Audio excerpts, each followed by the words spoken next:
Hello students, my name is CMA Bhavna Sharma. I am a practicing cost accountant and certified GST trainer. On behalf of Chandigarh Skill Development Mission, I am going to present role of GST and digital payments in entrepreneurship. I hope you will enjoy the session.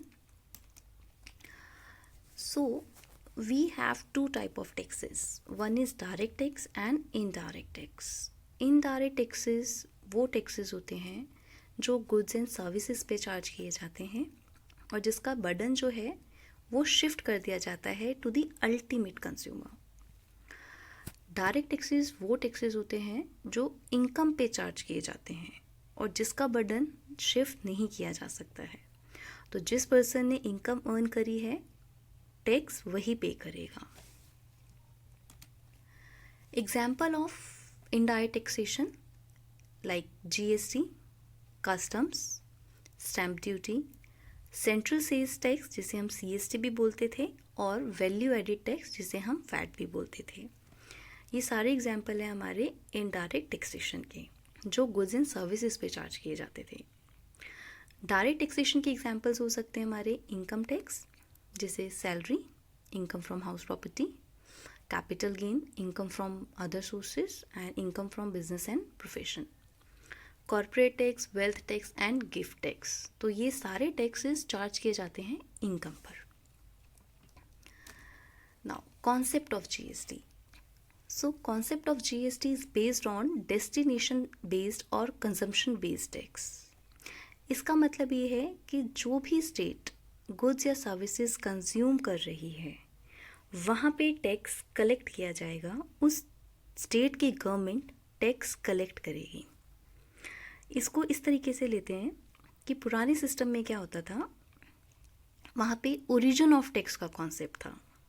Origin of tax का मतलब होता है जैसे एक company है XYZ, वो tractors बनाती है और वो जो कंपनी है वो सिचुएटेड है पंजाब में. तो अगर उसने XYZ कंपनी 10,000 ट्रैक्टर्स बना रही है पूरे साल के अंदर, तो पंजाब गवर्नमेंट उन 10,000 ट्रैक्टर्स के ऊपर टैक्स लेती थी. This is called origin of tax, जहाँ पे मैन्युफैक्चरिंग हुई है, जहाँ पे प्रोडक्शन हुआ है. लेकिन GST आने के कारण ये सिस्टम उल्टा हो जाता है. इसके अंदर क्या हुआ कि जहाँ पे अब ये ट्रैक्टर सोल्ड किए जाएंगे, जैसे कि गुजरात, महाराष्ट्र, दिल्ली, केरला, इन स्टेट्स में अगर ये ट्रैक्टर सोल्ड किए गए हैं तो इन स्टेट्स की गवर्नमेंट टैक्स कलेक्ट करेगी. So this concept is called destination based और consumption based tax. Next important concept is value added principles. Value added principle का मतलब ये है कि आप जितना वैल्यू एडिशन करेंगे प्रोडक्ट पे, आप उसी के ऊपर टैक्स चार्ज कर सकते हैं. ये जो प्रिंसिपल है हमें हेल्प करता है कास्केडिंग इफेक्ट को रिमूव करने के लिए. कास्केडिंग इफेक्ट होता है टैक्स ऑन टैक्स. इसको हम समझते हैं. पुराने सिस्टम में क्या होता था कि अगर मैंने एक प्रोडक्ट बनाया है जिसकी वैल्यू 100 रुपीज़ है, उस पर मुझे 12% की एक्साइज ड्यूटी पे करनी पड़ती थी. This is also excise duty was indirect tax. तो वैल्यू बन जाती है मेरी 112 रुपीज़ की. फिर जब मैं इस प्रोडक्ट को सोल्ड करती थी विद इन द स्टेट और आउटसाइड द स्टेट, तो हम उसे इंट्रा और इंटर स्टेट ट्रांजेक्शन बोलते हैं, तब हम वैट और CST चार्ज करते थे. तो जो वैट और CST चार्ज किया जाता था वो हम 112 पे चार्ज करते थे इंस्टेड ऑफ 100. तो टैक्स ऑन टैक्स है क्योंकि 112 रुपये के अंदर 12 रुपये जो है वो टैक्स का अमाउंट है और उसी के ऊपर मैं वैट और CST चार्ज कर रही हूँ. तो this is called cascading effect, tax on tax. तो वैल्यू एडिड प्रिंसिपल इंट्रोड्यूस होने से ये हुआ है कि आप टैक्स के ऊपर टैक्स चार्ज नहीं कर सकते हैं. सो GST के अंदर सबसे पहले तो एक्साइज ड्यूटी सब्स्यूम्ड हो गई है. अब हम एक्साइज ड्यूटी नहीं चार्ज करते हैं, तो जो मेरे प्रोडक्ट की वैल्यू है वो मेरी कम हो गई है. तो अब जो मैं टैक्स पे कर रही हूँ, जैसे कि मैन्युफैक्चरर है, उसने 100 रुपीज़ का प्रोडक्ट बनाया और उसके ऊपर वो GST चार्ज कर रहा है एट द रेट ऑफ 12%. तो उसकी 112 की वैल्यू हो जाती है, वो आगे होल सेलर को सोल्ड कर देगा। तो अब जो होल सेलर है, अगर वो 100 रुपीज़ पे कुछ और वैल्यू एडिशन दे रहा है अपनी तरफ से, फॉर एग्जाम्पल उसने 50 रुपीज़ का वैल्यू एडिशन दे दिया, तो जो टैक्स है that will be charge on 50 rupees, not on 112। तो जो वैल्यू एडिड प्रिंसिपल है वो बताता है कि जितना भी आप वैल्यू एडिशन दे रहे हैं प्रोडक्ट के अंदर, आपको टैक्स उसी पे चार्ज करना है। Destination principle already we have discussed. So next important concept is input tax credit. So पहले ये सिस्टम के अंदर हमें अवेलेबल नहीं थी फैसिलिटीज़ कि जो हम वैट पे करते थे या हम CST पे करते थे या सर्विस टैक्स पे किया जाता था, उसका क्रेडिट हम एडजस्ट नहीं कर पाते थे, हम उसका क्रेडिट नहीं ले पाते थे। बट GST इंट्रोड्यूस होने से ये फैसिलिटी अब अवेलेबल है। तो इसमें बेसिकली क्या होता है, मैं एक एग्जांपल लेके क्लियर करूँगी ये। We have 3 type of person, one is manufacturer, second is wholesaler and third one is retailer. तो जो मैन्युफैक्चरर है वो अपने गुड्स बना के सोल्ड करता है होलसेलर को। होलसेलर ने क्या किया है, गुड्स परचेज किए और आगे वो वैल्यू एडिशन करने के बाद अपने गुड्स है सोल्ड कर देता है रिटेलर को। ठीक, तो यहाँ पे टैक्स कब चार्ज किया जाएगा? GST के अंदर ये चीज़ बहुत अच्छे से क्लियर की गई है कि अब जो टैक्स है वो हमें डिफरेंट पॉइंट ऑफ स्टेजेस पे नहीं लेना है। पुराने सिस्टम में क्या होता था कि हम मैन्युफैक्चरिंग के टाइम पे एक्साइज ड्यूटी चार्ज कर लेते थे, जब हम गुड सोल्ड करते थे तो हम CST या वैट चार्ज कर लेते थे, सर्विस देते वक्त हम सर्विस टैक्स चार्ज कर लेते थे। तो यहाँ GST के अंदर उन्होंने एक कॉन्सेप्ट इंट्रोड्यूस किया है सप्लाई का। अगर सप्लाई हो रही है तो आपको GST चार्ज करना है। तो सप्लाई का मतलब क्या है? Supply includes sales, transfer, exchange, barter, licence, transfer, ये आपको सेक्शन 7 के अंदर मिल जाएगा। तो यहाँ पे क्या हुआ है कि जो मैन्युफैक्चरर है उसने अपने गुड्स सोल्ड कर दिए होलसेलर को, तो यहाँ पे सप्लाई इन्वॉल्व हो गई है, तो यहाँ पे उसको टैक्स पे करना बनता है। अब जो होलसेलर टैक्स कलेक्ट कर रहा, टैक्स पे कर रहा है, उसको हम बोलते हैं इनपुट टैक्स। परचेज करते हुए जो टैक्स पे किया जा रहा है by wholesaler, this tax is called input tax. फिर उसने क्या किया, यही गुड्स उसने आगे रिटेलर को सोल्ड कर दिए। जब ये गुड्स आगे रिटेलर को सोल्ड कर रहा है तो सेल्स के टाइम पे वो टैक्स कलेक्ट करेगा, जिसे हम बोलते हैं आउटपुट टैक्स, क्योंकि रिटेलर इनपुट टैक्स पे कर रहा है और वही टैक्स सेलर के लिए आउटपुट टैक्स है। तो आउटपुट टैक्स जो है वो कलेक्ट किया जाता है, इनपुट टैक्स पे किया जाता है। अब होता क्या है कि इनपुट टैक्स 100 रुपीज़ ले लेती हूँ और आउटपुट टैक्स में 150 रुपीज़ ले लेती हूँ। 100 रुपीज़ ऑलरेडी मेरे डिपार्टमेंट के पास डिपॉजिट हैं, मैंने 150 रुपीज़ और कलेक्ट कर लिए रिटेलर से, ये मेरा पैसा नहीं है तो ये मुझे डिपार्टमेंट को डिपॉजिट करना है। तो ऑलरेडी मैं 100 रुपीज़ डिपॉजिट कर चुकी हूँ, तो अब मुझे 150 पूरा नहीं करना है। तो मैं क्या करूँगी, अपनी आउटपुट टैक्स लाइबिलिटी पे करने के टाइम पे मैं इसको रिड्यूस करूँगी। रिड्यूस किस तरीके से करूँगी, जो इनपुट टैक्स ऑलरेडी मैं पे कर चुकी हूँ उसके साथ मैं इसको यूटिलाइज कर लूँगी, उसके साथ मैं इसको सेट ऑफ कर सकती हूँ। सो 100 माइनस 150, तो 100 आपस में सेट ऑफ हो जाएंगे और 50 रुपीज़ जो है वो मुझे आगे डिपार्टमेंट को पे करना है। और वो पे किस तरीके से किया जाएगा, through digital payment. So digital payment हमारे लिए बहुत इम्पॉर्टेंट है क्योंकि यहाँ पे कैश इन्वॉल्व नहीं किया गया है। ठीक, ओवर द काउंटर का ऑप्शन है लेकिन वो भी बहुत लिमिटेड केसेस के अंदर है।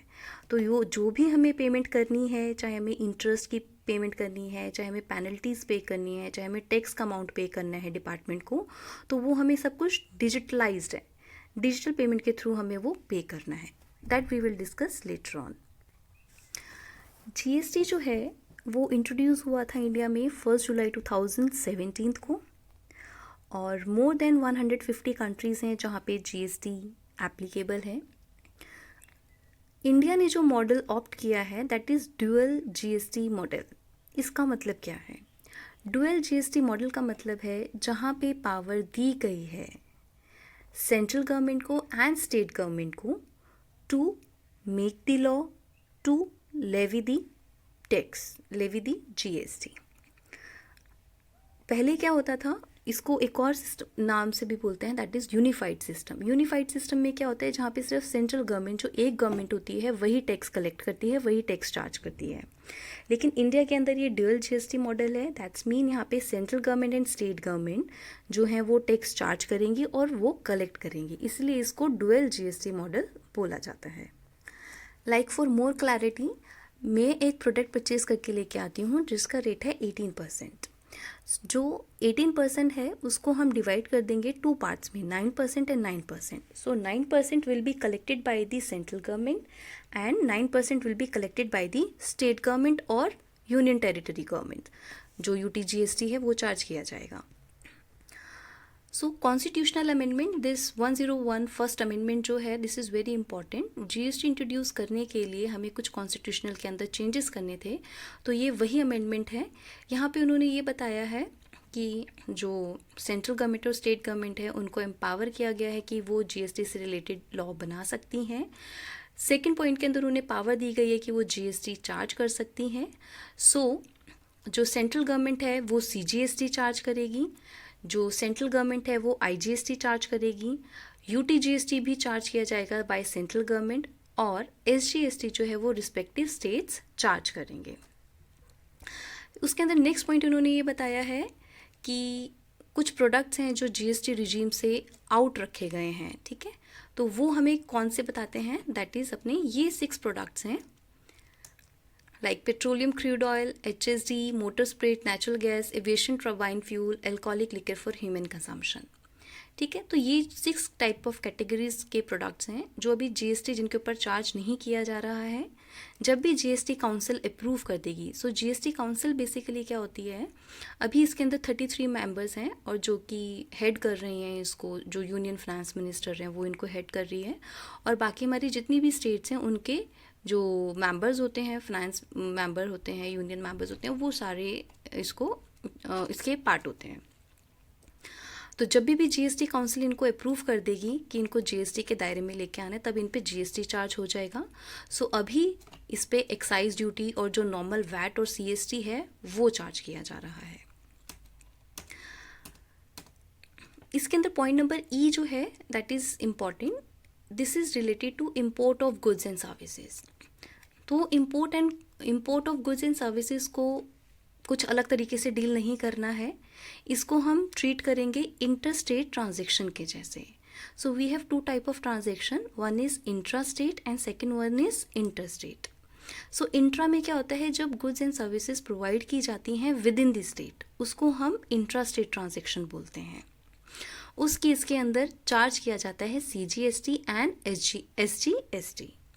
लेकिन जब गुड्स या सर्विसेज प्रोवाइड किए जा रहे हैं एक स्टेट से दूसरी स्टेट के अंदर, तो उसको हम बोलते हैं इंटर स्टेट ट्रांजेक्शन, और उस टाइम पे हम चार्ज करते हैं IGST. ठीक, तो अब इसमें फॉर एग्जांपल मैं एक प्रोडक्ट बाय करती हूँ जिसका रेट ऑफ टैक्स है 18%. तो अगर ट्रांजेक्शन इंट्रा स्टेट है तो उस पर CGST और SGST चार्ज किया जाएगा, और 9% जाएगा सेंट्रल गवर्नमेंट को, 9% जाएगा स्टेट गवर्नमेंट को. जब हम इन्वॉइस रेज करते हैं तो आपने कभी नोटिस किया होगा, इन्वॉइस के अंदर जब इंट्रा स्टेट ट्रांजेक्शन है तो हम उसे स्प्लिट करके दिखाते हैं 9%, 9%. लेकिन जब इंटर स्टेट ट्रांजेक्शन होती है तो हम उस पर इन्वॉइस पे सिंपली 18% मेंशन कर देते हैं, तो हम उसे सेग्रीगेट नहीं करते हैं. That is back and calculation होती है जो पीछे से की जाती है. GST इंट्रोड्यूस करने के लिए ये 4 बिल्स थे जिनको एक्ट बनाया गया. वो क्या क्या एक्ट पास किए गए थे, central goods and service tax bill, integrated goods and service tax, union territory goods and service tax bill and goods and service tax compensation to state bill 2017. तो अभी मैं goods and service tax compensation के बारे में बात करती हूँ. ये क्या है बेसिकली, जैसे मैंने आपको एक एग्जांपल दिया कि XYZ एक कंपनी थी जो 10,000 के ट्रैक्टर्स बनाती थी पंजाब के अंदर. तो इसके अंदर क्या हुआ, जब सिस्टम हमारा ऑपोजिट हो गया कि पहले ओरिजिन बेस्ड था, अब हमारा कंजम्पशन बेस्ड हो गया. तो इसके अंदर क्या हुआ, पंजाब गवर्नमेंट को लॉस होता है क्योंकि अब उसको रेवेन्यू नहीं आ रहा 10,000 ट्रैक्टर्स के ऊपर. तो ऐसी स्टेट्स जिनको लॉस हुआ है बिकॉज ऑफ दिस, उसको क्या करेंगे, कॉम्पनसेट किया जाएगा 5 ईयर्स तक। तो उनको कॉम्पनसेट किस तरीके से किया जाएगा कि जो गवर्नमेंट है वो कॉम्पनसेशन सेस चार्ज करेगी लग्जरी प्रोडक्ट्स के ऊपर। उन्होंने कैटेगरी मेंशन की हुई है कौन कौन से प्रोडक्ट्स हैं, उनके ऊपर सेस चार्ज किया जाएगा और वो जो सेस कलेक्ट करके हम एक अकाउंट में डाल देंगे और उसको डिसबर्स कर देंगे टू लॉस मेकिंग स्टेट्स को। जो UTGST एक्ट है ये एप्लीकेबल है उन यूटीज़ के लिए जिनका अपना लेजिस्लेचर नहीं है। जिनका अपना लेजिस्लेचर है वो है हमारा दिल्ली एंड पुडुचेरी। तो दिल्ली एंड पुडुचेरी के अंदर जो अपना SGST है वो एप्लीकेबल होगा। जो बाकी की यूटीज़ रह गई लाइक जैसे Chandigarh, Lakshadweep, Dadra and Nagar Haveli, Daman and Diu, Andaman वगैरह, इनके ऊपर एप्लीकेबल होता है अपना GST। इंट्रोड्यूस होने पे कुछ टैक्सेस थे जो सब्स्यूम्ड कर लिए गए। सब्स्यूम मीन्स जो मर्ज हो गए हैं GST के अंदर। अब हमें और एक्स्ट्रा टैक्सेस पे करने की ज़रूरत नहीं है GST के सिवा। सो जो टैक्सेस सब्स्यूम्ड हो गए थे that is central excise duty हो गया, एडिशनल एक्साइज ड्यूटी हो गया, duty of excise medicinal and toiletry preparation के ऊपर, ये सारी जो हैं ये सारी टैक्सेस सब्स्यूम्ड हो गए थे। लेकिन अभी भी ऐसे कुछ टैक्सेस हैं जो हमें GST के सिवा और भी पे करने हैं। That is custom duty, excise duty on tobacco products, export duty हो गया, टैक्सेस ऑन पेट्रोलियम प्रोडक्ट, क्योंकि ये अभी GST के दायरे में नहीं आए हैं तो इनके ऊपर अभी भी हमें टैक्सेस पे करने हैं। तो ये सेंट्रल टैक्सेस थे। इन अ सेम मैनर जो टैक्सेस सब्स्यूम्ड हो गए हैं स्टेट टैक्सेस वो ये हैं लाइक जैसे कि अपना वैट सब्स्यूम्ड हो गया है, excise duty, luxury tax, tax on lottery, batting and gambling, ये सारा का सारा स्टेट टैक्स है जो सब्स्यूम्ड हो गए हैं। और जो स्टेट टैक्स सब्स्यूम्ड नहीं हुए हैं जो अभी भी पे करती हैं स्टेट्स, वो ये सारे टैक्सेस हैं। सो हमारे पास GST के अंदर कितने टैक्स रेट्स हैं? We have 5-6 categories. Like first is exempted, जो बहुत ही बेसिक नीड्स के हमारे गुड्स एंड सर्विसेज हैं वो इसके अंदर रखी गई हैं। Then 5%, 12%, 18% and 28%। 28% के अंदर अभी हमने लग्जरी जो गुड्स हैं उनको रखा हुआ है और उन्हीं के ऊपर सेस चार्ज किया जाता है, compensation cess. So determination of nature of supply, ये बेसिकली क्या है that already we have discuss कि location of a supplier and place of supply. जो गुड सप्लाई कर रहा है सप्लायर और जहाँ गुड सप्लाई किए जा रहे हैं प्लेस ऑफ सप्लाई, अगर वो दोनों location of supplier and place of supply same state के अंदर है तो transaction is intra state transaction और उस पर CGST एंड SGST चार्ज किया जाता है। बट अगर location of a supplier and place of supply is in different states तो हम इंटरस्टेट ट्रांजेक्शन होती है और उस पर IGST चार्ज किया जाता है। फॉर मोर क्लैरिटी आप एक बार रेफर कर सकते हैं section 7 of IGST act, section 8 for intra state supplies के लिए आप रेफर कर सकते हैं। That already we have discussed UTGST act, input tax credit भी वी हैव डिस्कस्ड। तो इसके रिगार्डिंग मैंने ये आपसे एग्जाम्पल एक शेयर किया है, तो ये आपको PPT मिल जाएगा, आप उस वक्त सॉल्व कर सकते हैं क्वेश्चन। सो यहाँ पे मैं एक बार आपको सिनेरियो बता देती हूँ कि किस तरीके से यूटिलाइज होगा जो इनपुट टैक्स है, जो हमने बात की थी कि 100 रुपीज़ का इनपुट था और 150 रुपीज़ का आउटपुट टैक्स था, तो हम किस तरीके से यूटिलाइज करेंगे, है ना। तो IGST जो है IGST का इनपुट जो है वो सबसे पहले IGST के आउटपुट टैक्स के साथ एडजस्ट होगा। देन IGST का इनपुट जो है वो CGST और SGST आप किसी के साथ भी यूज़ कर सकते हैं, लेकिन कंडीशन ये कि जो IGST का इनपुट है वो पूरा आपने यूज़ कर लिया हो, तभी आप आगे सेकंड स्टेप पे आएंगे। जो हमारा CGST का इनपुट है फिर उसको आपने यूटिलाइज करना है CGST की आउटपुट टैक्स लायबिलिटी पे करने के लिए, और उसके बाद आप उसे यूज़ करते हैं IGST की लाइबिलिटी पे करने के लिए। आप इसको SGST के साथ नहीं कर सकते हैं। इन अ सेम मैनर SGST के लिए है कि आप उसका इनपुट जो है वो यूज़ करेंगे SGST की आउटपुट टैक्स लाइबिलिटी के लिए और उसके बाद आप यूज़ करेंगे उसे IGST की लाइबिलिटी के लिए। सो रोल ऑफ GST क्या है और डिजिटल पेमेंट्स, इन दोनों टॉपिक को मैं साथ में लेती हूँ। अगर आप कि जैसे काफ़ी सारे कोर्सेज हैं जो चल रहे हैं, लाइक स्टिचिंग हो गया, ब्यूटी मैनेजर का हो गया, फैशन डिज़ाइनिंग हो गया, और आपका ब्यूटी ट्रीटमेंट वाले कोर्सेज हो गए, जीएसटी अकाउंट्स असिस्टेंट का कोर्स हो गया, ज्वेलरी मेकिंग का कोर्स हो गया। ये इन कोर्सेज के साथ आपको लगता है कि आपको जीएसटी की रिक्वायरमेंट है? यस। किस तरीके से है वो मैं आपको बताती हूँ। फॉर एग्जाम्पल, आप ज्वेलरी मेकिंग के कोर्स के अंदर हैं, या आप हैं फैशन डिज़ाइनर, या ब्यूटी ट्रीटमेंट कोर्सेज के अंदर हैं। तो सबसे पहले आपको ये होगा कि क्या हमें जीएसटी में रजिस्ट्रेशन लेने की रिक्वायरमेंट है। तो अगर मुझे जीएसटी की नॉलेज है तो मुझे पता होगा कि मेरे को जीएसटी में रजिस्ट्रेशन अपने आप को कब करवाना है। ठीक, तो यहाँ पे लाइक जैसे कि लिमिट्स है कि अगर आपका 20 लाख या 10 लाख से टर्नओवर जो है वो एक्सीड कर जाता है, तब आपको मैंडेटरी हो जाता है अपने आप को रजिस्ट्रेशन ले लेना जीएसटी के अंदर, है ना। दूसरा है कि जो आप प्रोडक्ट या गुड्स सर्विसेज प्रोवाइड कर रहे हैं, क्या वो सप्लाई की डेफिनेशन के अंदर भी आती हैं। अगर वो सप्लाई की डेफिनेशन के अंदर आती हैं तो येस, आपको जीएसटी पे करना है। तो सेकंड क्राइटेरिया उसके लिए रजिस्ट्रेशन है। अगर आपका टर्नओवर 20 लाख या 10 लाख से ज़्यादा है तो आपको रजिस्ट्रेशन लेना मैंडेटरी हो जाता है। उसके बाद आप बात कर सकते हैं एग्जेम सप्लाईज की, कि जो आप गुड्स एंड सर्विसेज प्रोवाइड कर रहे हैं, जो आप ब्यूटी ट्रीटमेंट का कोर्स आपने किया हुआ है उसकी सर्विसेज आप प्रोवाइड कर रहे हैं, या आप ज्वेलरी मेकिंग का कोर्स किया हुआ है आप वो वाली सर्विसेज प्रोवाइड कर रहे हैं, तो क्या ये जीएसटी के अंदर एग्जेम्प्ट है या इन पे टैक्स चार्ज किया जाता है। तो मुझे इन सब चीज़ों की अगर नॉलेज है, और वो मुझे कहाँ से मिलेंगी, जीएसटी के थ्रू मिलेगी, तो मैं अपने जो बिजनेस कर रही हूँ उसको हेल्प कर सकती हूँ। ठीक, तो यहाँ पे जो मुझे पेमेंट्स करनी होंगी, लाइक अब मैंने फॉर एग्जांपल अगर जीएसटी के अंदर रजिस्ट्रेशन अपने आप को करा लिया है तो मुझे रिटर्न फाइल करने की रिक्वायरमेंट है, मुझे टैक्सेस पे करने की रिक्वायरमेंट है। ठीक, और ये सारा का सारा काम जो है हमारा ऑनलाइन होता है। मुझे ऑफिस नहीं जाना है किसी के, कि वहाँ पे मुझे लाइनों में नहीं खड़ा होना है बहुत देर तक।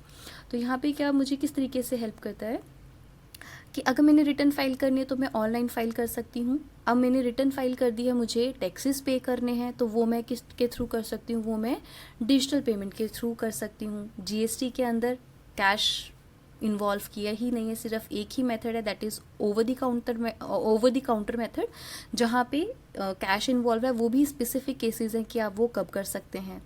ठीक है, तो डिजिटल पेमेंट का रोल इतना ज़्यादा इम्पॉर्टेंट है अभी डे टू डे लाइफ में। अगर आप लोग फ्लिपकार्ट, अमेज़ॉन या ऑनलाइन शॉपिंग करते हैं, ई कॉमर्स प्लेटफॉर्म के थ्रू शॉपिंग करते हैं, तो वहाँ पे आप यूजली पेमेंट किस तरीके से करते हैं। आप या तो डेबिट कार्ड करते होंगे, क्रेडिट कार्ड करते होंगे, है ना, या नेट बैंकिंग के थ्रू करते होंगे। काफ़ी सारी चीज़ें हैं या एप्स वगैरह हैं, आप उनके थ्रू पेमेंट कर देते हैं। सो डिजिटल पेमेंट बेसिकली क्या होती है कि जब आप गुड्स एंड सर्विसेज परचेज कर रहे हैं थ्रू इलेक्ट्रॉनिक मीन्स, है ना, जहाँ पे कैश और चेक्स की इन्वॉल्वमेंट नहीं होती है, उसको हम डिजिटल पेमेंट बोलते हैं। तो हमें पता होना चाहिए कि ऐसे कौन से सेफ ऐप हैं या मोड्स हैं डिजिटल पेमेंट के जो हमें बहुत सेफली हम यूज़ कर सकते हैं। ठीक है, तो लाइक जैसे कि मैं मोड्स के बारे में बात करती हूँ, तो सबसे पहले हमारे बैंकिंग कार्ड्स हो जाते हैं, इंटरनेट बैंकिंग, मोबाइल वैलेट्स हो जाते हैं। Digital payment app Bharat interface for money, जिसे हम भीम भी बोलते हैं। So this is very safe app, आप इसको यूज़ कर सकते हैं अपनी पेमेंट्स के लिए। ठीक है, यहाँ पे ये बहुत ही सेफ ऐप है, even I am also using this app. तो यहाँ पे क्या होता है कि ये जो ऐप है वो आपके बैंक से कनेक्ट हो जाता है, और जब भी आप लॉग इन करते हैं या आप कोई ट्रांजेक्शन करते हैं तो ये एक पासवर्ड या ओटीपी मांगता है। ठीक है, तो ये आप एक बार गूगल पे थोड़ा सा सर्च कर सकते हैं इस ऐप के रिगार्डिंग। तो आपका जो मनी है, जो आपका डेटा है बैंक का, वो यहाँ पे एकदम सेफ है। ठीक, लाइक जैसे कि मैं आपको अभी एग्जांपल देती हूँ कि मैं चंडीगढ़ में रहती हूँ, मैं सप्लाई करती हूँ गुड्स की, मैं गुड्स प्रोवाइड करती हूँ। तो आपने मुझसे ऑर्डर लिया, ठीक है, मैंने आपको गुड्स डिलीवर कर दिए। अब पेमेंट, आप मुझे पेमेंट किस तरीके से देंगे, और आप रहते हैं फॉर एग्जांपल दिल्ली में, तो क्या आप दिल्ली से चंडीगढ़ आएंगे मुझे पेमेंट देने के लिए? नॉट पॉसिबल, है ना। तो उस केस में क्या रहेगा, हम ये जो डिजिटल मोड्स हैं इनको यूज़ कर सकते हैं। ठीक, तो आप दिल्ली में बैठे बैठे मुझे मनी ट्रांसफ़र कर सकते हैं और मेरे अकाउंट के अंदर अमाउंट क्रेडिट हो जाएगा विद इन अ मिनट्स, है ना। तो ये हमारे लिए बहुत ज़्यादा हेल्पफुल है। सो बाकी के मोड्स हैं like UPI, unified payment interface, unstructured supplementary service data, USSD, bank prepaid card, debit card, credit cards, Aadhaar enable payment system, AEPS, point of sale, mobile banking etcetera. तो एक बार आप ये थोड़ा सा नेट पे सर्च कर सकते हैं। इट विल हेल्प यू कि कौन कौन से ऐसे ऐप्स हैं जो आप डिजिटल पेमेंट के टाइम पे यूज़ कर सकते हैं, ठीक है। सो एट द एंड मैं आपको सिर्फ यही बोलूँगी कि अगर आप कोई भी बिज़नेस कर रहे हैं, आप कोई भी कोर्स कर रहे हैं, ब्यूटी ट्रीटमेंट से रिलेटेड है, आपका कंप्यूटर से रिलेटेड है, लॉजिस्टिक्स से रिलेटेड है, फैशन डिज़ाइनिंग से रिलेटेड है, रेस्टोरेंट सर्विसेज से रिलेटेड है, तो आपको अपने बिजनेस की नॉलेज है, दैट्स वेरी गुड। लेकिन उसके साथ मुझे GST की भी नॉलेज होनी चाहिए। तो GST मुझे किस तरीके से हेल्प करेगा? एक, अननेसेसरी के मुझे डिपार्टमेंट की तरफ से नोटिसेस नहीं आएंगे। इंटरेस्ट पेनल्टी मैं अवॉइड कर सकती हूँ अगर मुझे GST की नॉलेज है। मैं रजिस्ट्रेशन खुद से कर सकती हूँ अपने बिजनेस का। मैं रिटर्न्स खुद से फाइल कर सकती हूँ। मैं पेमेंट, जो टैक्सेस की पेमेंट है, वो भी मैं खुद से कर सकती हूँ, है ना। So role of GST is very wider. So I hope आप थोड़ा सा इसके बारे में सर्च करेंगे, अपने बिजनेस के साथ साथ, अपने दूसरे कोर्सेज के साथ साथ आप GST के बारे में भी थोड़ा सा पढ़ेंगे।